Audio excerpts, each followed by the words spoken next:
योगी आदित्यनाथ धर्म की राजनीति करते हैं, योगी आदित्यनाथ जाति की राजनीति करते हैं। ऐसे तमाम सारे बड़े आरोप समाजवादी पार्टी और विपक्षी दल लगातार लगाते चले आ रहे हैं, लेकिन सीएम योगी के एक आदेश ने ये साबित कर दिखाया कि जब बात राज्य में कानून व्यवस्था और इंसाफ की आती है तो वो चाहे कोई भी हो, वो भेदभाव नहीं करते, फिर चाहे उनका कोई अधिकारी ही क्यों ना हो। क्योंकि आपने कई सारे निर्णय सीएम योगी के देखे होंगे, चाहे वो बुलडोजर कार्यवाही हो या फिर गुंडा का यूपी से सफाया हो, सब कुछ बिना भेदभाव के किया गया। लेकिन अब क्या है पूरा मामला, आइए पहले मैं आपको बताती चलूं। दरअसल उत्तर प्रदेश के एक पंचायती राज्य के एक संयुक्त निदेशक एसएन सिंह ने एक आदेश जारी किया, जिसमें उन्होंने लिखा था कि प्रदेश की 57,000 से ज्यादा ग्राम पंचायतों में यादव और मुस्लिम समुदाय द्वारा कथित तौर पर किए गए अवैध कब्जे को हटाने के लिए अभियान चलाने की बात कही गई। इस आदेश में खास तौर पर यादव और मुस्लिम समुदाय का नाम लिया गया। ग्राम सभा की जमीनों, तालाबों, खेलों के मैदान आदि की बात कही गई। उत्तर प्रदेश में एक विवादित आदेश ने जैसे ही सोशल मीडिया और प्रशासनिक गलियारों में हलचल मचाई, विपक्ष ने सरकार पर हमला बोलना शुरू कर दिया। आरोप लगे कि आदेश में जाति और धर्म के आधार पर अवैध कब्जों पर कार्यवाही की बात कही गई है। लेकिन जब यह आदेश मुख्यमंत्री योगी आदित्यनाथ की नजर में आता है तो उन्होंने बिना देरी किए उस पर सीधा एक्शन लिया। योगी ने आदेश को न सिर्फ भेदभावपूर्ण और असंवैधानिक करार दिया, बल्कि संयुक्त निदेशक एसएन सिंह को तत्काल प्रभाव से सस्पेंड भी कर दिया।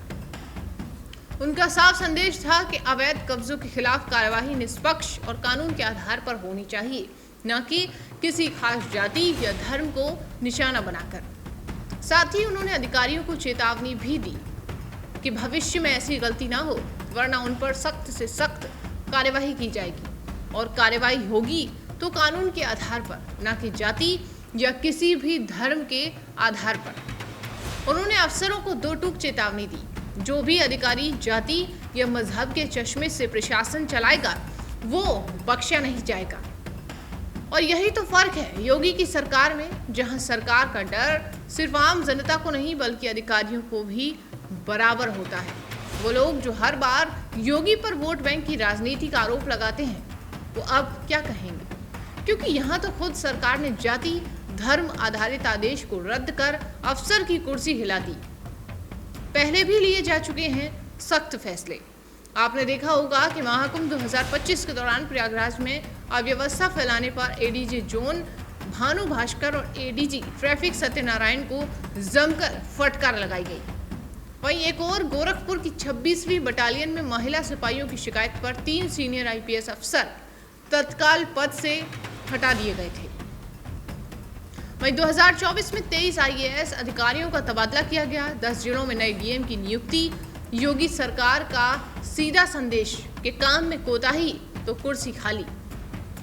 हाल ही में वरिष्ठ अफसर अभिषेक प्रकाश पर लगे भ्रष्टाचार के आरोपों पर भी योगी सरकार ने बिना ढील दिए तुरंत जांच और कार्यवाही शुरू कर दी।